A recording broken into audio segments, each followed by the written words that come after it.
শুক্রবার মানে স্পেশাল একটা দিন। আজকের রান্নাটাও স্পেশাল অনেকটাই বন্ধুরা, তাই এক সেকেন্ড স্কিপ না করে পুরো ভিডিওটা দেখতে হবে।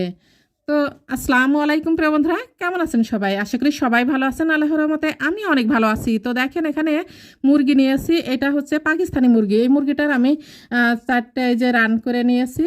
তো এখন আমি খুব সুন্দর করে ধুয়ে নিয়েছি, ধোয়ার পরে সামান্য লবণ আর একটু অরেঞ্জ কালার দিয়েছি, দিয়ে আমি সুন্দর করে মেখে নেব একটু কালারের জন্য। আপনারা না চাইলে নাও দিতে পারেন, আমি একটু কালারের জন্য দিয়েছি। এখানে 3 পোয়া চিনি গুঁড়া প্লাস চাল আছে, চালগুলো আমি আগে থেকে ধুয়ে পানি ঝরিয়ে রাখবো। এখানে কাঠবাদাম, কাজু বাদাম আর চীনাবাদাম আছে। আর এখানে আছে এই যে জয়ফল, জয়ত্রী, তারপরে আছে সাদা গোলমরিচ, স্টার অ্যানিমেলস, তারপর এখানে আছে শাহি জিরা, আর ওখানে আলু বখরা, কিশমিশ, এগুলো সবই লাগবে আমার রান্নাতে। তো দেখেন এখানে আমি অনেকটা পরিমাণ ফ্রাই প্যানে তেল দিয়ে দিয়েছি বেশি পরিমাণ পেঁয়াজ কুচি।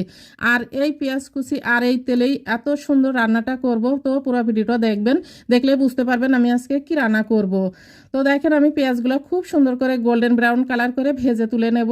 তো দেখেন আমার পেঁয়াজগুলো এত সুন্দর করে ভাজা হয়ে গেছে। এখন আমি তেল ঝরিয়ে এমন একটা ছাকনা দিয়ে উঠিয়ে নেব। তো কিছুটা সময় লাগবে পেঁয়াজগুলো উঠিয়ে নিতে। তো আমি এভাবে সম্পূর্ণ পেঁয়াজগুলো উঠিয়ে নিচ্ছি। এখন তেলের ভিতরে দিয়ে দিচ্ছি গরম মশলা, এলাচ, দারুচিনি, তেজপাতা। একটু হালকা করে নেড়ে নেব সুন্দর একটা ঘ্রাণ বের হওয়া পর্যন্ত। আমি এখানে দিয়ে দিলাম আদা রসুন বাটা, 1 চামচ দিয়েছি আদা রসুন বাটা। আদা রসুন বাটাটা আমি সামান্য তেলের মধ্যে একটু নেড়ে চেড়ে নেব। একটু ভাজা হয়ে গেলে এখানে আমি মুরগির রানগুলো দিয়ে দেবো।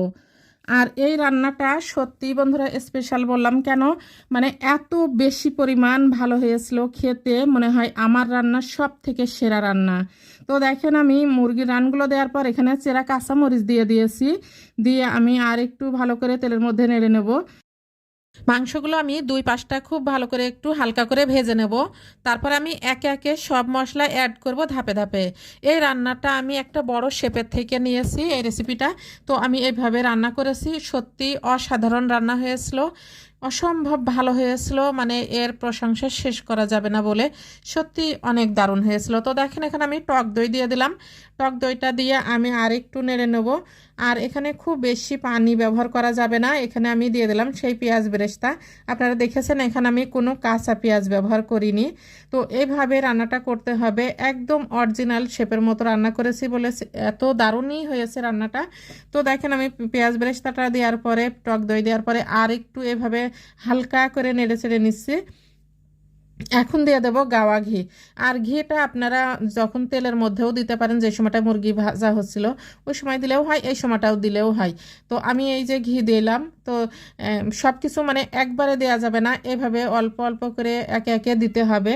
তো এখন আমি দিয়ে দিছি সেই মশলাটা, যেই মশলাটা আমি আগেই গুঁড়া করে রেখে দিয়েছিলাম। এখানে সাদা গোলমরিচ আছে, জয়ফল, জয়ত্রী আছে, শাহি জিরা, স্টার মশলা, এগুলো দিয়ে আমি সুন্দর করে গুঁড়া করে রেখে দিয়েছিলাম।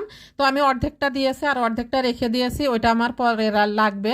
তো দেখেন এখানে আমি এইভাবে মশলাগুলো দিয়ে আরও সুন্দর করে কষিয়ে নিচ্ছি। চুলার জালটা মিডিয়াম টু লোয়ে রেখেছি, খুব জোরে জাল দেওয়া যাবে না। তো আমি দেখেন মাংসটা যখন মেখে রাখি সামান্য লবণ দিয়ে, এখন আবার সামান্য লবণ দিয়ে দিলাম।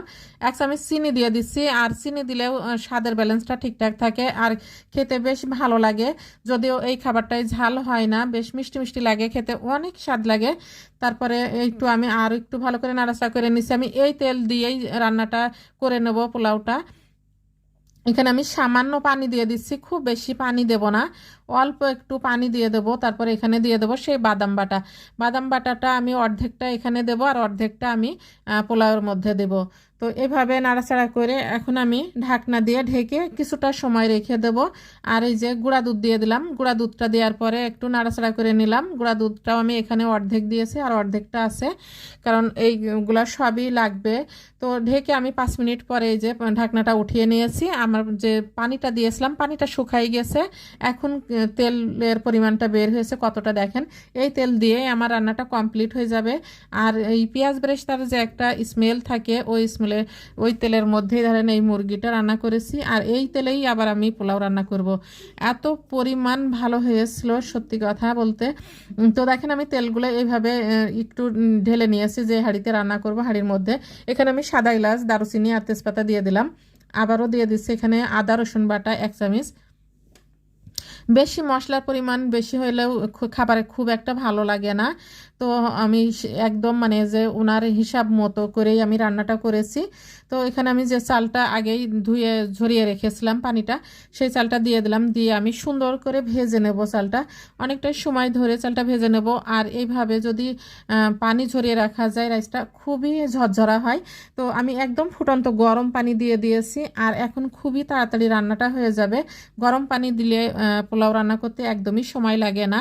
তো দেখেন আমি এইভাবে রান্নাটা করে নিচ্ছি। এখানে আমি লবণ দিয়ে দিলাম স্বাদ মতো।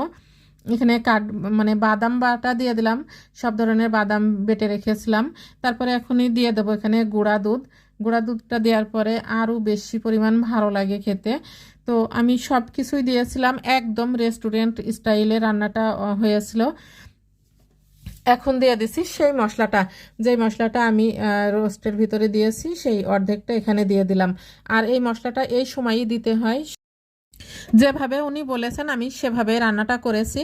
তো আমি এখানে পানির পরিমাণটা হচ্ছে মেপে দিয়েছি। এখানে 3 পোয়া চালের জন্য আমি 5 পোয়া পানি দিয়েছি, কারণ আমার যে মাংসের ভিতরে কিছু মশলা আছে, মশলাটার জন্য হচ্ছে পানি পরিমাণটা 1 পোয়া কম দিয়েছি। তাহলে রাইসটা অনেকটাই ঝরঝরা হবে। তো আমি এখানে 1 চামচ চিনি দিয়ে দিয়েছিলাম, আপনারা দেখেছেন। আর কিছু আস্ত কাঁচামরিচ দিয়ে দিলাম। এখন দিয়ে দেবো আলু বোখরা, তারপরে দিয়ে দেবো 1 মুঠ কিশমিশ। আর এই রান্নাটার প্রধান হচ্ছে এই ইনগ্রিডিয়েন্টস বোধহয় এইগুলো এত বেশি পরিমাণ ভালো লাগার জন্য। তো দেখেন আমি সবগুলো দেওয়ার পরে একটু ভাপে ঢেকে রেখেছিলাম। তারপরে আমি অর্ধেকটা রাইস উঠিয়ে নেব। উঠানোর পরে এখন এই রাইসের মধ্যে সেই মুরগির রানগুলো দিয়ে দেব। এটা হচ্ছে মোরগ পোলাও। আর এই মোরগ পোলাওটা একদমই রেস্টুরেন্ট স্টাইলে রান্নাটা করেছি। এখন আমি এখানে পেঁয়াজ বেরেস্তাটা দিয়ে দিচ্ছি। এখন এই পেঁয়াজ বেরেস্তাটা দেওয়ার পরে দিয়ে দেব এখানে ঘির পরিমাণটা একটু বেশি করে দিলেও দিতে পারেন। আমি এখানে 2 চামচ ঘি দিয়েছি। দেওয়ার পরে এখন দিয়ে দেব কেওড়া জল। আর এই কেওড়া জল, ঘি, পেঁয়াজ বেরেস্তা এইগুলোর মানে অন্যরকম একটা ফ্লেভার বের হয়েছিল। তারপরে এই যে আমি রাইসটা আবার উপরে দিয়ে দিলাম, দিয়ে আমি ভাপে অনেকটা সময় মানে 5টা মিনিট বা 10টা মিনিট ভাপে বসিয়ে রাখলেই হয়ে যাবে মোরগ পোলাও। আবারও উপর থেকে আমি ঘি দিয়ে দিচ্ছি। দিয়ে দেব এখন পেঁয়াজ বেরেস্তা দিয়ে আমি আবারও ভাপে কিছুটা সময় রেখে দেবো। সো বন্ধুরা, আমার ভিডিওটি ভালো লাগলে প্লিজ একটা শেয়ার করে দেবেন, লাইক কমেন্ট করে পাশে থাকবেন। সবাই ভালো থাকবেন, সুস্থ থাকবেন। আল্লাহ হাফেজ।